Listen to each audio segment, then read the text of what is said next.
Hello and welcome to Political Paradigm. I am Terry Ikubi. We will have a very interesting conversation today. I'll be speaking with lawmakers 40 and under, first-timers in the House of Representatives, under the platform of the Young Parliamentarians Forum of the National Assembly.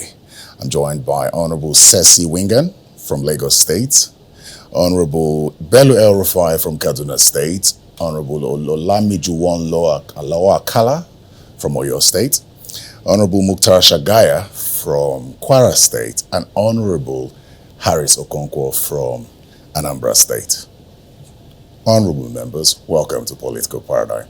Thank you for having us. I hope I'm not overwhelmed by this conversation. This is the first time I'd be in the presence of 5 lawmakers at a time, but I'm interested in this conversation because the 10th Assembly saw a huge turnover. And that means that a lot of young people came into Parliament, and most of them first-timers. So it would be nice to hear from you what your experience has been so far, what informed your decision to join politics, and why Parliament. So let's start from there. I like to think that at some point, while you anticipated joining politics or Parliament, that you at some point had expectations. So it's almost 2 years now. So let's begin with what your expectations were, and if that's what you've come to find as lawmakers. Let me begin with Honorable Harris. Well, thank you very much, Terry, for having us again. My entrance into politics came as a deep, entrenched need to see how we can change things, especially within my constituency. I represent the Demili North and South Federal Constituency in Anambra State, which is an economic hub within Nigeria. And we have huge marketplaces that require a better outlook.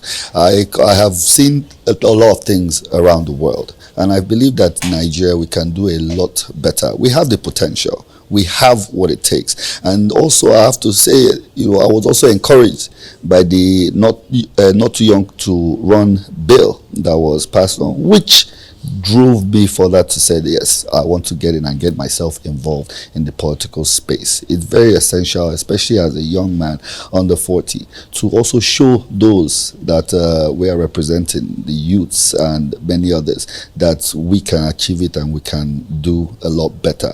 I like to think that Honorable Bello had some form of experience. So I think he had understanding of what to expect in Parliament, because if I recall correctly, you worked under Senator Obasani at the time. So let's hear from you. Thank you very much, Terry. Thank you for having us. And as my brother, Honorable Harris, said, we are in at least 4 committees in the House together.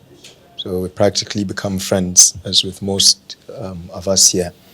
But the not too young to run certainly played a role as well for me, even though I was actually recommended to run by the current governor of Kaduna when he was Senate, when I served as his SLA.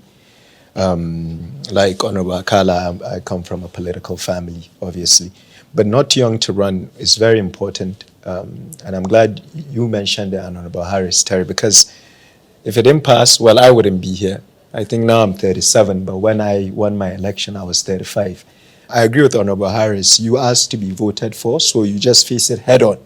But I think all of us here will agree the challenges are much more than we expected, and we're still young. We're still setting ourselves up. So imagine the pressure of the financial burden, the time, ensuring that people you represent are actually okay. You can't solve every problem, but we all answer calls, even while we're sitting waiting for your team and you to set up this lovely place. So we're all under pressure. I didn't think the pressure will be as high, because when I was SLA, I didn't see it directly from my principal back then. Now we see it. But we are grateful, and we will continue to do our best. Thank you. Yeah, I'm going to skip Honorable Aloha Akala because he is the chairman. He's the chairman, so I'd like to get his take last. Let me go to Honorable Shagaya. You come from I'm sure you know this, your family is popular already. Not many would expect you to join politics because, I mean, you're comfortable. So perhaps, so perhaps you could talk to us what your motivation for joining politics is, and link that with the expectations. Okay. Let me start by saying development is really a big driver for me. You know, I'm sure Honorable Bello will tell you, I have been in the solar space for years, you know, and I worked at the Rural Electrification Agency, and kudos to my family for allowing me to do that, because I was able to go to some of the most rural communities in Nigeria, across 27 states. And that period was under Damilola Ogunbiyi, and that was a really, really fantastic experience. I mean, in terms of reaching out to like communities and like sensitization about like what renewable energy is and how it can benefit lives, etc. I mean, prior to that, I had worked at the Infrastructure Bank, and so that gave me a holistic overview of the sort of infrastructure Nigeria needs to develop. And that sort of like increased my impetus to know more about development. So I went on to study international development at the University of Manchester, where I got my master's in that. So it's always something that I've been keen on doing, you know, like regardless of your socioeconomic status, etc. You know, I just feel the moral obligation has always been there to give back, you know, and I've always had support to do that. Now, the politics, my brother had contested for this seat in 2015, and unfortunately, he wasn't victorious. However, he had set up a foundation then, and we all sort of took part from 2015 till 2023 when we finally contested. But like every so often, every 2-3 months, we'd have a sort of program or where we'll gather people together, etc. And so when the opportunity came about, I decided, why didn't I try and throw my hat in the ring? And I did just that, and the rest is history, and I've been here ever since. Yeah. Great. Okay, Honorable Sesi Winger, Lagos State, one of those politically alive states. How did you? I'm sure we all know what I mean. So let me hear from Honorable Sesi how this happened. Thank you, Terry. You know, when you come from a state where there is structure, when we have a big family headed by the president, you know, and the president is a man that has so much interest in youth. If we go back and study, you know, even when he was a governor, majority of the people that he worked with in this cabinet were below 40s. And so what I did was, I've always, I'm from a grassroots political family, and I've always had interest in leading my people. At some point in time, I had the privilege of getting exposed to other culture, you know, other countries, and I realized that, you know, there is a whole lot we can do especially from the place that Badagry is blessed with a whole lot of resources, untapped resources, and we feel the only way we can get involved is by getting into the political space and see how we can bring in this little knowledge and idea that we have, and see how we can transform it into development. So this was the idea I sold to our leader, and he bought into it, and he decided to. I won my election under APC in Lagos. As a young guy, I contested against the incumbent. I contested against, you know, so many interests. But the fact that I am a youth with value, and I was able to prove that to our leader, he assured us that, you know, whatever result or the people wanted was what he was going to align with. And when the people spoke, he insisted that they allow us, and then here we are today. Chairman, Young Parliamentarians Forum of National Assembly, Honorable Alao Akala. Anybody in Nigeria will be familiar with your surname. Father was a former governor of Oyo State, and many would wonder if this, just like Honorable Bello here, if this is a family legacy, or what exactly your reason for joining politics could possibly be. Thank you so much, Terry. It's a pleasure being here today. Joining politics for me was more or less like the census need to help people. They need to ensure that things are done properly. Like growing up, I wanted to be a pilot initially. That was always my dream, to be a pilot. Here you are. Making laws. Piloting affairs. Anyway. So like you said, political family. So I saw my dad at the helm of affairs of things, trying to get things right, trying to make sure he does things for people, trying to help people. And I saw it and I said, okay, I want to do that. I want to be able to expand what he's doing. Because at the end of the day, when they do their own things, they do their own things with the, I don't want to say a cake. Or be like, okay, what he's doing, I can modernize it. I can do more for the people. How can I do? I can't do this by flying planes. I can do it by only joining the government and ensuring that I put my own quota in what is going on in the government. So that's what really informed me in joining and making sure that, okay, let me put my own art into the ring. My dad initially was not even in support of it. When I decided to join politics, he was like, no, no, it's not your turn yet. It's not my turn yet. So I sneaked my way and ensured that I became a local government chairman. I was a local government chairman before I came here. I was a 3-time caretaker chairman and a 1-time executive chairman. So I already understood the intricacy of politics before coming to Abuja. So my expectations coming to Abuja was not, I really didn't have much expectation because I knew I was a lawmaker. I knew, okay, I'm here to come and make laws. I'm here to come and make, to ensure that things are done properly and policies are made that will ensure life is easy for the common Nigeria. So in coming here, my expectation was not that high. But what happens now is that in coming here, the pressure is now a lot. Because back home now, you're a legislator. They believe you're like a governor. They believe you're like okay, you're the evidence of. So like, that's where the pressure actually comes from. That's where the expectation is being tackled from the needs of the people, from the expectations of the people, not my own expectation. Their own expectation of me. Now they want me to do roads, they want me to do balls, they want me to do executive works. But yes, I don't mind doing it because when voting, I know that is what happens when you become a legislator in Nigeria. So it's not new. So I'm not complaining about it. I'm just saying the pressure points of what they want us to do. And we know that what we want to do. So that's only where the pressure comes in from. We have to like run around in Abuja, try to use your connection, try to use your every card you have in your game to lobby, to facilitate, especially now that it's budget time. Try and see how you can take budget to your place. Try and see how you can take infrastructure programs to your place. So that's where the pressure comes in from. That's something we want to talk about when we begin to talk about constituency projects and all that. But there's one more thing I want us to talk about. To a great extent, just about every of you here has financial privilege.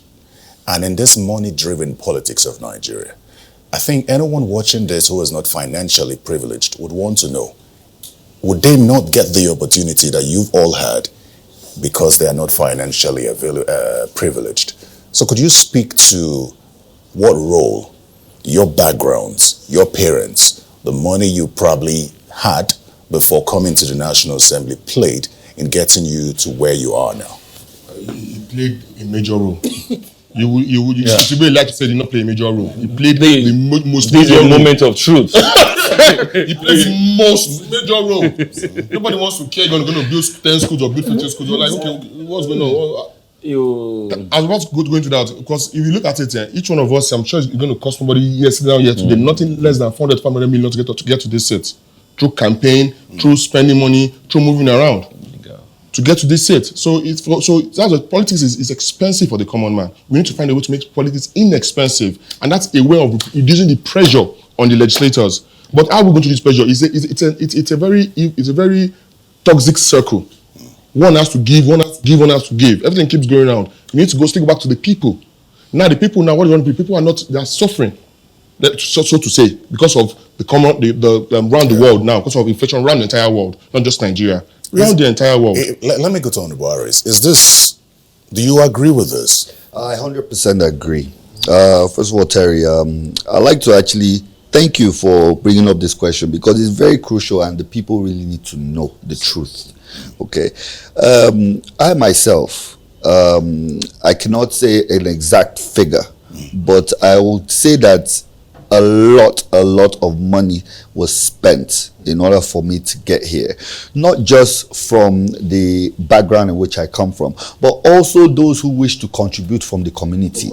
Because they see that, oh, this person, you are coming with some initiatives that would work for us, they will want to contribute. That person that is contributing would have wanted to put that money towards something else. But they believed in you, and they still do. All right? And then when you come and see what is on ground and you're now giving them their feedback and they're like, You're from the Labour Party. yes, It seemed like there was a wave yes, that brought you here. I know a number of lawmakers, I think one or two from the Labour Party as well, who said they didn't need to spend money. okay. The wave just benefited them. So, Terry, I would like to correct you on that, okay? And correct the rest of the assumptions. Okay. The wave, you understand, was a wave for, especially in my region, okay? I would say it was a wave of change, that people wanted to experience something different or somebody different that can do things differently, okay? And it's not everybody that ran under the Labour Party won the elections, okay? Meaning that those that actually won the election, there was something distinct about them, all right? Whether or not that they spent money, whether or not that they went campaigning, booth to booth, pulling units to pulling units in order to get the message across, which is what I did.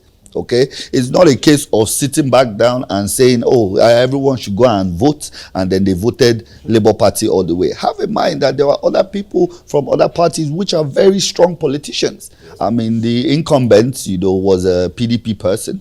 I had an opponent from APC who had been in the House for about 6 months, all right, and then had an opponent from ABGA, who is also the state ruling party. So I'm walking against the tide. Okay, and no matter how people may want to see that, yes, the wave contributed, but it also required your groundwork and hard work in order to make sure that that wave that came, you were able to grab that and use it to support, for the mission which was accomplished. All right, Honorable Bello, how much work did you have to put in?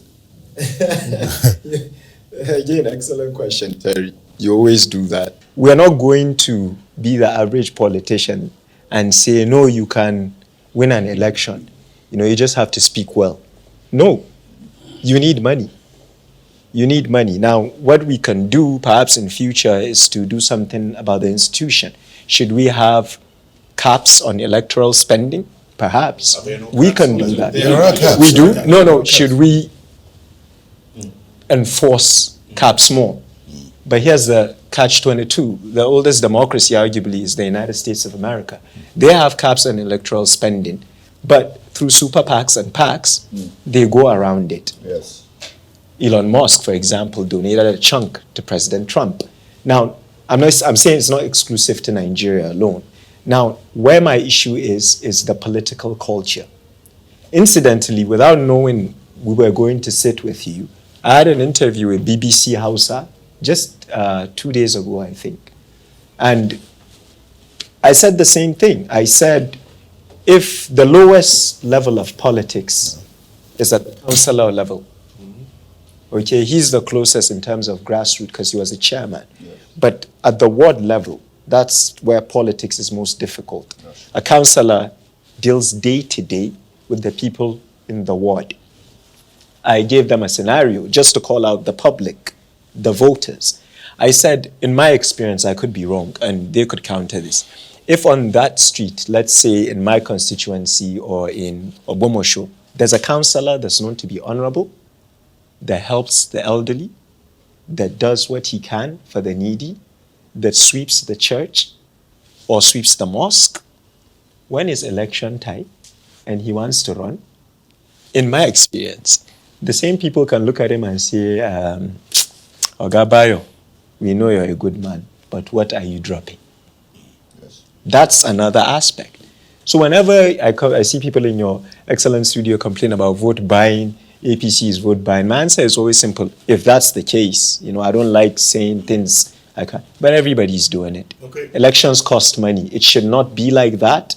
Our privilege certainly helped us, but as Honorable Harris put it well, there are other people that had the privilege that lost. But I'm just saying it is difficult. Okay. It makes it very difficult for the son of a nobody to access this current political system. Election money, on spending like money on for elections on necessary things are different. Campaigns, ads, and all that, no problem. But when you have to practically give people cash, Let me use myself as an example here.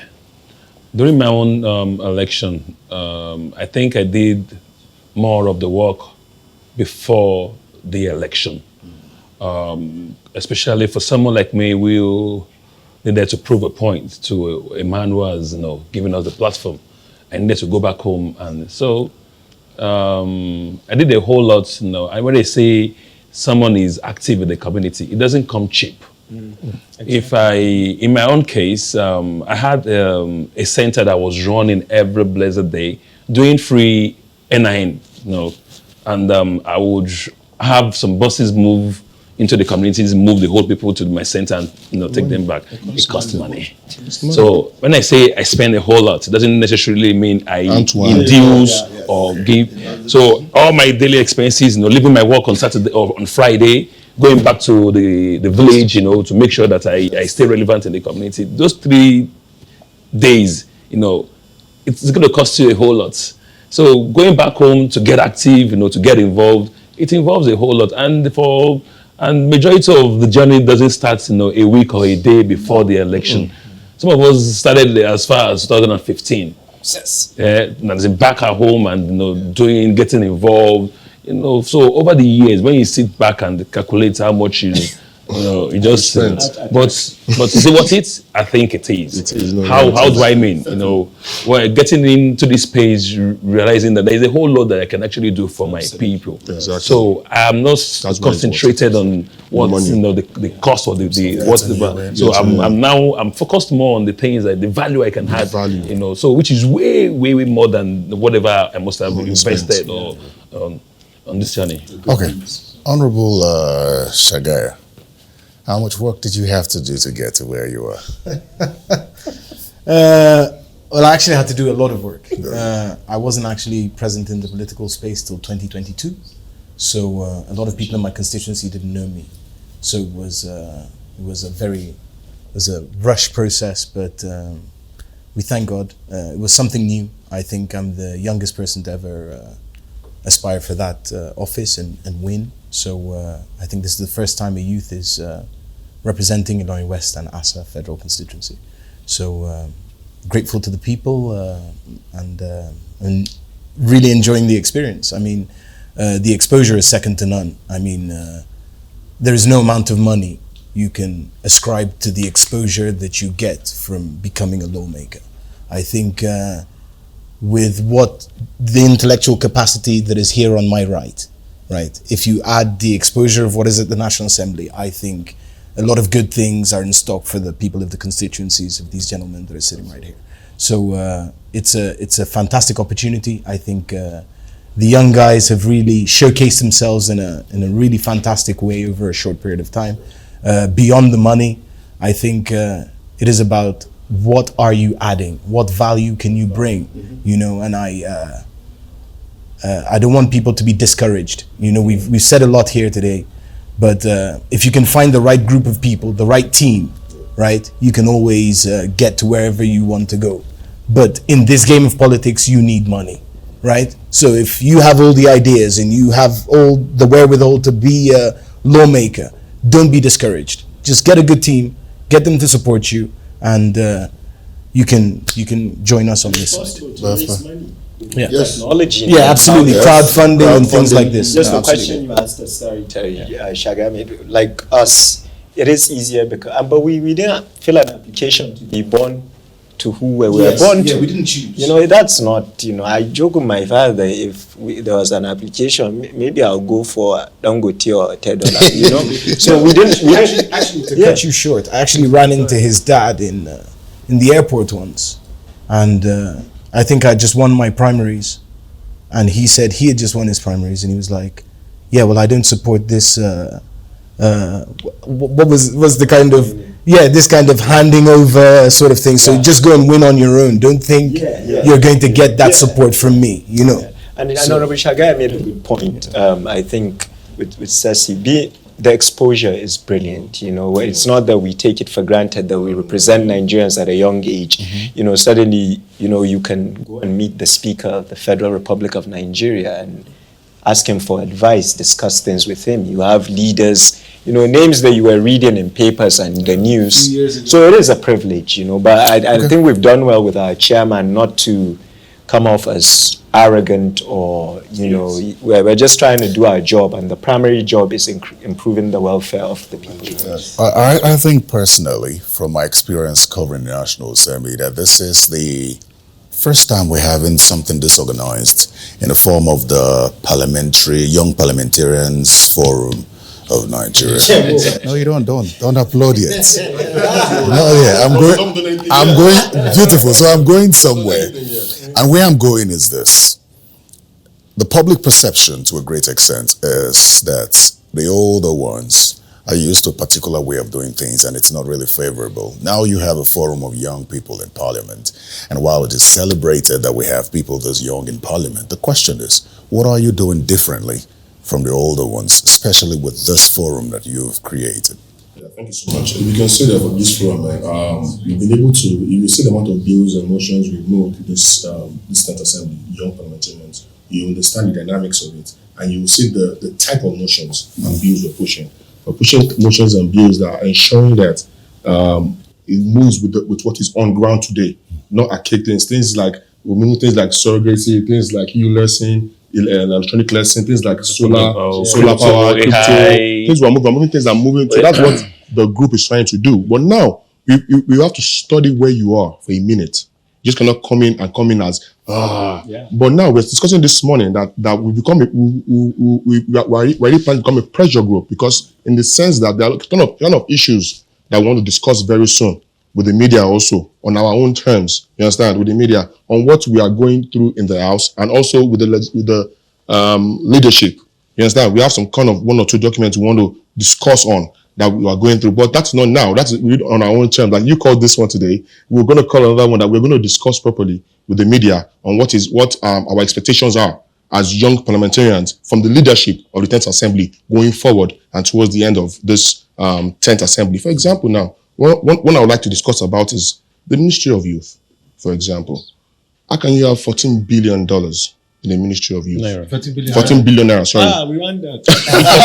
14 billion naira. And that 14 billion naira, you have to realize that it's 10 billion for overhead and this time 4 billion for capital, meaning 10 billion to manage 4 billion. I'm not an accountant, but I know that doesn't make sense mathematically. To give people 10 billion to manage 4 billion. I don't think it makes sense mathematically. Yeah, that's a lot of wastage. And we claim that we're over 60%. Bello will not agree. Bello will say we are 70%. But over 60% of the youth. So I believe if we would have 100 billion, it's not too much. For example, we call the Ministry of Youth Development. Yes. Let's assume they want to develop 1,000 youth per state. 1,000 youth per state every year. This year that's 36,000. But the question is, what is development? Yeah, when you talk about youth development, put it into context. What exactly? What do you want to do this year now? Is it training in IT? Is it training in renewable energy? Is it you specify the is it training in agriculture? Now we're pushing the agricultural agricultural revolution. So this year the Ministry of Youth Development has said, okay, we're training 1,000 youths per state in agriculture. We're going to give them land, give them the tools to use, and give them things to use, capture them, and their produce, we'll collect it from them, and help them, we'll buy it from offtake. You get things like that can happen, but is it with 4 billion? No. So what are we developing? I usually need to understand. The budget does not actually speak to the development of Nigerian youth. It doesn't. Let us just be honest to ourselves. And when we talk about development, how do you want to develop? How many youths do you want to develop with such? With such 4 billion. And if you look at the breakdown of 4 billion, it's not even for the youth. It doesn't even speak to building of this, building of road, building of buildings. The people speaking the most about this we're pointing out an improvement in the federal government's budget. This is the federal government of President Ashwaju, who's the leader of our party and our father. He's in labor. He has not even, I'm just saying the dynamism we have, this time around is not, when we see something that is wrong or can be improved upon, we will speak about it diplomatically. I think we're in the committee and we all spoke against the amount earmarked to tackle young people's issues. Because I'm sure, Honorable Harris, you agree, even in your constituency, young people cause the most problems. Of course. Whether it's, why he's passionate about this, if we want to solve the problem in the long term, why are we earmarking that much for it? And we called it out publicly. And I think there was an agreement to reach out to the appropriations chairman and increase that. Now, whether we have the revenue, because Nigeria, there is a financial issue we're going through. Yes. But we believe as a group that it's a case of priorities. It's just priorities. Yes. It's priorities. You can cut there, up here, cut there. That is what. But these budgets, the provisions in this budget cut across different sectors, which would sort of affect the youths as well. Yes, that was the argument, and I said that's the wrong argument. Then in that case, let us scrap the Ministry of Youth Development. He said that. Some program that we don't even know where it is. For years rolling now, there's always this 25 billion youth fund that I don't think anybody has accessed it before. It just keeps rolling in all the budgets. So we need to understand it's under the Ministry of Youth now. We need to understand it and able to know how youth can access it. You understand that many programs like that. So everything should be put in one place. Let's make government easy. Let's simplify government. The youth in this country to today, you will not notice that even through the budget that youth. I don't know to use the word we're being undermined or they look us like say who is this? For example, now there was a time when there was a rumor going on. I don't know how true it is yet. That Sheyi for governor for Lagos State. Then one man said that boy is not time for that boy. That thing infuriated me. That shows you how they see us. That boy has contributed his quota to this nation in this small time. He has done. That he's not intelligent and what? But that's what they see. Sentiment of who he is. Forget the sentiment of who. Like he said earlier on. Even when I was contesting, none of us chose our best rights. They thought you were not mature enough to be. Too young to. Let's talk about constituency projects now, because I know that lawmakers have complained about the huge burden of constituency projects. And in the budget defense process, the word pardon became popular, mostly because of whatever that is. Before became popular because of constituency. So, how do you fund your constituency projects, Mr. One Rule Harris? I know this is a new terrain for you, so I'd like to. Terry, what you mentioned earlier on, or what we all mentioned about the expectations. I think for me, that is really where the entire of the constituents look at as, okay, what kind of projects are you bringing to your constituency? You mentioned about, we were all talking about youth development, all right? And for me, I believe that's a space that needs to be worked upon, all right? And youth development is not just about saying, you want to empower the youth, but you need to actually create the terrain, the space, you understand, the ecosystem, in order for that youth to thrive, to grow, all right? Now, when you look at doing things like, okay, fine, you want to develop or build classroom blocks, all right? What is to help towards education, to give them a better learning environment. When you say about furnishing with ICT centers, you see, okay, you're talking about how to advance, their technological prowess, okay, so they can compete in the modern day times, apply for jobs even overseas, and also being able to create maybe a trade ecosystem for themselves that they can now start doing export, which we all are yearning for more of that in Nigeria. Then when you now talk about things that say, okay, fine, into sports, right, developing sporting facilities. I think the former Minister of Sports, when he came to the National Assembly during the time of the Olympics, mentioned that, look, there needs to be more sporting facilities within our constituencies, okay? And you know, a lot of our youth, you know, sport is what keeps them away from restiveness. All right, a lot of the youth within my constituency, right, they can be restive, and you see some of them, they go into things like kidnapping to get, you know, funds. All right, you know, they end up taking drugs or whatnot, you know, which we try to educate them. So we now do what? We train them and get to so now how that is funded, no, frankly, I'll be honest, and I'm sure some of my colleagues will agree with me, what we receive in order to help, that is not enough. Most times we use from our own personal coffers, and that's the truth. Okay, You all agree? Yeah. So You know, anybody, you will respond, but everyone would ask the same question of how much is your salary, you're getting too much. I'm going to ask the reverse. The reverse is your salary enough? okay, let me We travel together. in a minute or two. Let me just number one. My salary doesn't last me a day. You can maybe wondering what am I when I say my salary doesn't last me a day. I'm expected to travel back to my constituency probably 5, 6, 7, 8 times in a month. You know what tickets Salary and allowance. and I'm talking about my salary, everything. everything compound. I'm meant to run. I have a constituency office where I have more than 15 to 20 staffs. I'm meant to pay them from On your payroll, not that of my personal payroll. So I'm meant to pay them under. But So constituency constituency offices, maybe 1 or 2 or 3. I think we have 3. How many aides? I think no, 5 aides. So we move 5 from. I have more than 5 aides in my office here. Absolutely. Well, So I have 15 in my constituency. correction is So- actually only 3, because one is secretary and Secretary, then one so is three, so three. So it's actually 3. It's just 3. With your SLA and So 2 do you? LAs. I have been running a functional constituency office. Functional. When I say functional, I attend to 100 to 200 people in a day. So how many people do you think will run such office? So I have 15 people that have to be on my payroll. I have people here that will be on my payroll, and I have to run around. And now let's talk about the needs of the constituency that comes in every day. Every blessed day you wake up to some basic needs that you have to attend to. As long as you are in this office, they believe that it's your responsibility To attend to those to needs. attend to those needs, and you can't say no. I said no. And this is from this same, even this, you want to run around, lobby for projects.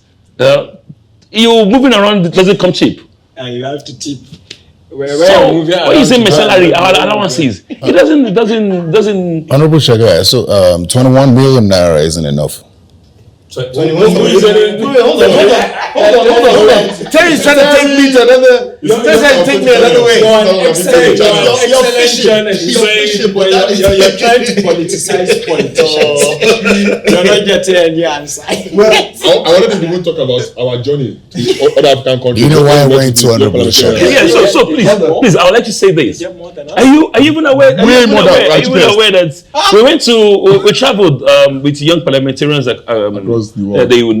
across the world, and we had the opportunity of sitting down with our counterparts in the world. Yeah, Uganda. The salary is around I think around $8,000. I don't. It's $9,000. 15,000. So what's the difference between $15,000. theirs and yours? He's still trying to find the answer. I don't $8,000. Don't say. All my take home. Way less? Way You can't less. say the I figure don't. because we have it. Let me. That's what I'm saying. So that I don't earn it.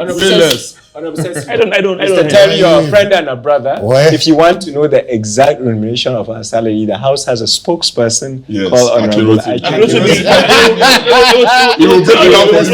But you asked a good question. I thought we were highly paid. You mean to your question? Is 21 million enough? Yeah. Huh? I wouldn't know. Because that's what's rumored. Well, I wouldn't have an answer to that question. That's fine. But what my point is, if you get 21 million a month, Would it be enough? that be enough to run your constituency? The answer is no. How much would be? Okay, so unlike Honorable Sessi, I have 84 people in my rota that I pay on a monthly basis. I was going to get right? to that. 84, right? 84. You know, sometimes I sit with them and I'm like, guys, how do I You know, am I a bit lopsided? They're like, look, once you've headed down that corridor, you're gonna go down that corridor. Because you Because you can't come back. I tell you, You've covered NAS for a while, right? so it's important. You know, when I gave an interview yesterday, I said the same thing. He has 3 local governments. Right. He has 2. Yes. I have 1. The peculiarities are completely different. You know, but to answer that, I said no yesterday to a constituent because you wanted to add a wife. That's not a basic need. I probably lost a vote. You know, I lost a vote, but I want to highlight what Honorable Sesi said. It's important. Basic needs. As a member, people assume their most basic needs are your responsibility. Yes.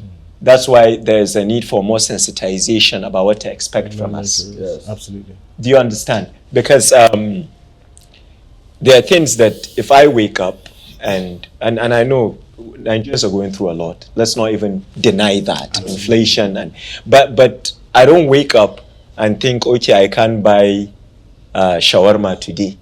Let me call Honorable Shagaya. That's my basic need. It's my craving. It's not a communal project. Right. But as a member, basic needs like an uncle, he's not an uncle, but an elder person calling me saying his wedding is in next week. I wished him all the best. I know what he wants. I will not do it.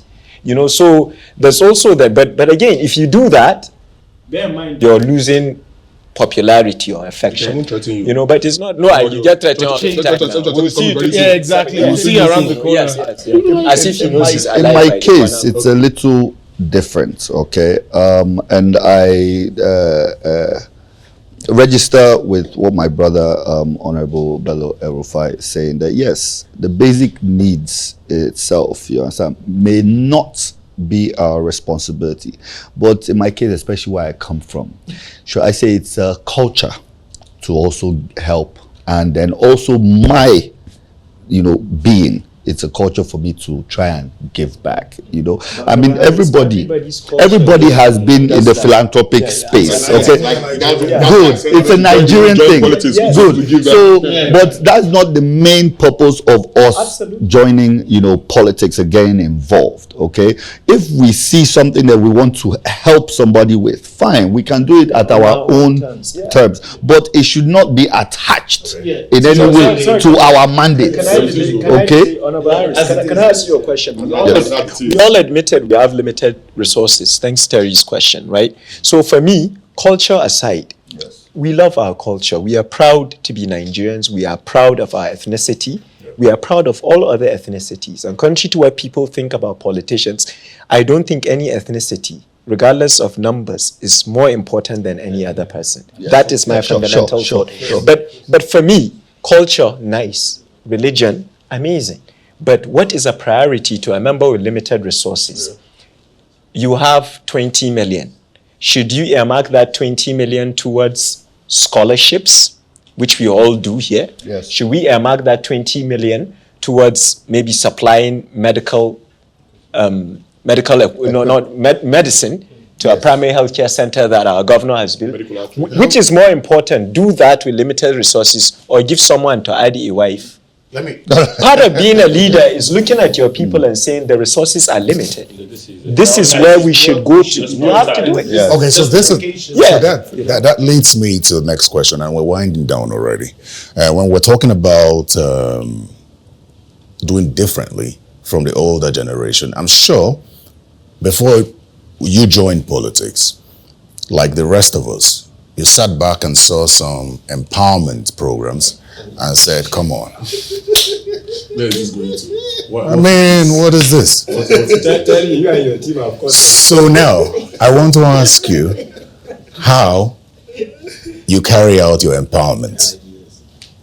Unfortunately, those things you are saying that, oh, wow, what is this? If you don't do it, you're in trouble.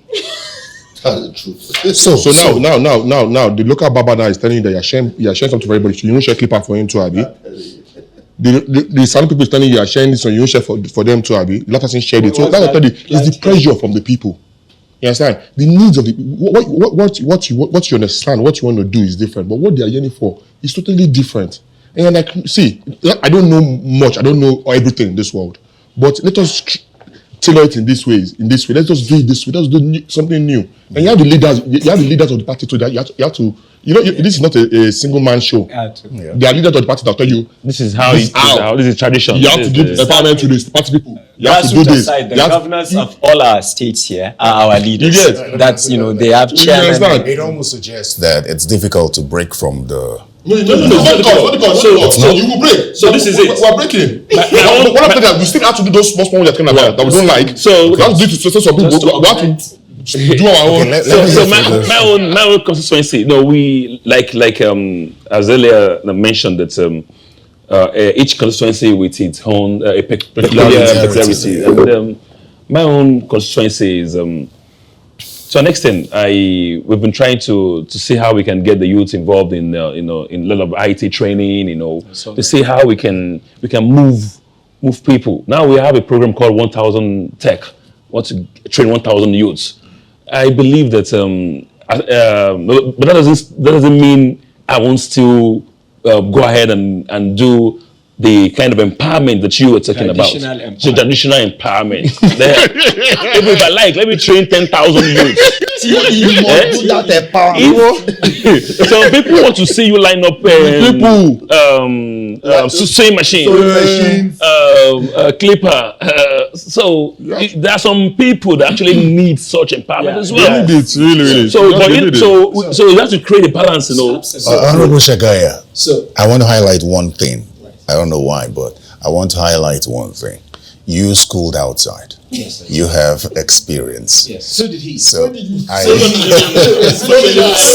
trying to. No, I totally understand what's being said, and I totally agree with what is being said. I mean, like in my constituency, I introduced these solar home systems, and because I'm coming from a renewable energy background, we also have this solar irrigation pumps. So these are things that are unconventional, people hadn't heard of, but ever since they've installed it, they keep asking for more, right? So whether I bring the makeup stuff, and they will still want these other new things you've brought because they've now seen the difference, right? So I guess that's how you change those paradigms and you change those perceptions, right?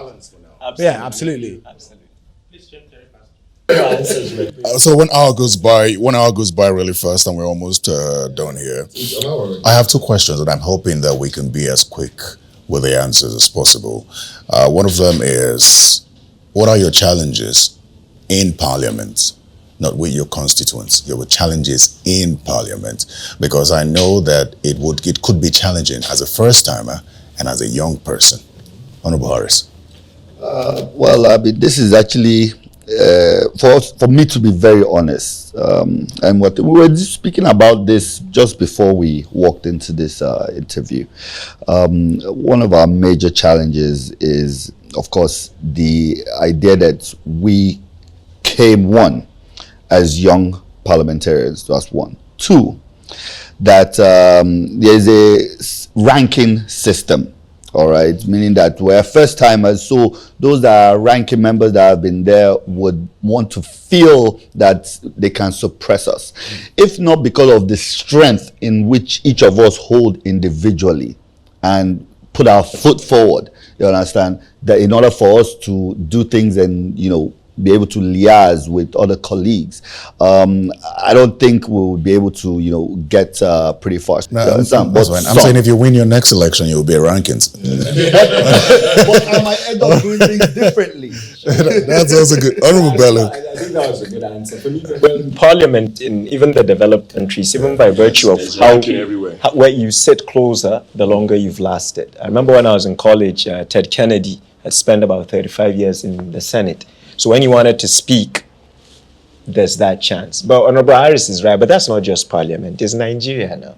It's Nigeria that, you'll be in a queue and an older person will come and he will tell you, can't you see your father is here? Okay, it doesn't matter. I was here before you. If you had asked, our culture tells us to, but it's us. So there's that, there's that notion, and I wanted to speak, even though we passed the question. Part of the empowerment some do in the North is mass weddings. I will never do that.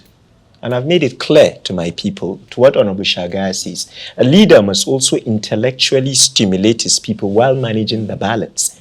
What our chairman is saying is we are trying to do that. But with the poverty rate, you must do these little things while doing the sustainable things. Now back to the challenges in Parliament. One thing that bothers me a lot, but part of the protection we get, the Speaker, God bless him, Honorable Tajuddin Abbas, has taken an interest in the young parliamentarians. I recall he saw your traits and said, please chair this committee. I want you to keep these young people. So even if it's like boarding school, but then you have a school father that's on ground, so there's a limit. Even though we have some elders that are very nice, Honorable Benson, Honorable Bichi, Honorable Betera, Jaha, we're commending them, Now, a major challenge, Terry, and you've done this. We have budget defense now, and this is a procedural issue with the clerks, perhaps, but we find it challenging because we go to budget defense to contribute, to analyze the details of the budget. But you could be in a budget defense meeting, and then they will call you and say another committee that you're part of is having a meeting. So you're struggling to do that. So there are certain old ways of, so I remember the first day what they told us was, just go. Just try and go, But if I'm in a committee, I want to contribute and have the time fully. The major challenge is just being a first timer. So we are privileged. So we are using that privilege to try and see what we can bring for our constituency. How we can use that privilege to get some things. I can't recall how many times I've been to the budget office, up and down, trying to see what I can do for my people to get something in there. But the ranking is everywhere in the world. I don't really have an issue with ranking. I have issue with behavior. If you're a ranking member, your behavior is your behavior. It has nothing to do with whether you're a ranking or not. You understand? Because ranking is everywhere in the world. In every parliament, there's ranking. And I also want this opportunity to also appreciate Tajuddin Abbas. He has been a great leader. Absolutely. He has ensured that every member is accessible. 359 members is not easy. And he's accessible. Okay. He's a man that you can get to see anytime, any day. I will start from where he stopped when he spoke about the speaker. When you have a listening speaker, it makes things quite easy for you. The House is filled with 360 members with different characters, different behaviors. It's a house of the people, actually. I'll mention some few like JB, Jill Benson. We'll call you. Okay, I go this way. This is how. It will feel Southwest, Northwest. We have it's a beachy, Sadasoli. So that's randomly call you on the floor. So this is so we believe that. So it's a big house, and if you do not move close to people who are ready to show you the route. Honorable Shagaya, quickly, please. So like my colleagues have mentioned, I think essentially the ranking is more about character, as they've mentioned. But for me, I think, once again, kudos to the speaker, because he's really made it easy for all of us. And some of the leadership have been absolutely accessible, and yes, and they really gave us a lot of opportunity, to showcase our skills, etc., and what we have to offer, So deputy chairman, So yeah, I mean, Deputy chairman food and drugs. Yes. I mean, so just kudos to the speaker. I mean, and yeah, we've run out of time. Yes. I have one more question. Okay. If I join politics, will I make money? Will you make money? Yeah. If that's your aim to come and make money, you'll be disappointed. You think you're making money, but you'll be disappointed. I'm just telling you, because. So what's this narrative about politics being so lucrative, where someone? Can I say there are leeches on you every day? Can I say something, please? In a second. You could. Are you aware that the role of a legislator, we oversight, right? Absolutely. And when you oversight, the people you oversight, they also want to, if possible, tarnish your own image as well. So just to reduce the influence that you have, your credibility. Yeah. So Did you want now to- let me tell you one thing. Are you aware Yesterday, that the university said- majority of us, I saw that. majority of members here, that 4 years salary during their litigation period, getting into, they commit their entire 4 years to settle their legal fees, and saying you're going to be where to make money. So I will not make. You will be disappointed. I asked you.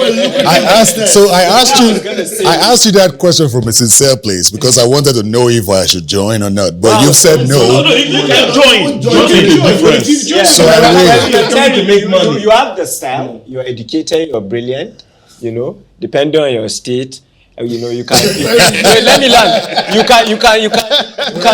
You can solidify. I'm sure the female votes. But let me assure you, sir, that I actually kind of disagree with Chairman. I think, sadly, I think there are people that go into politics to make money. That's why I said you could.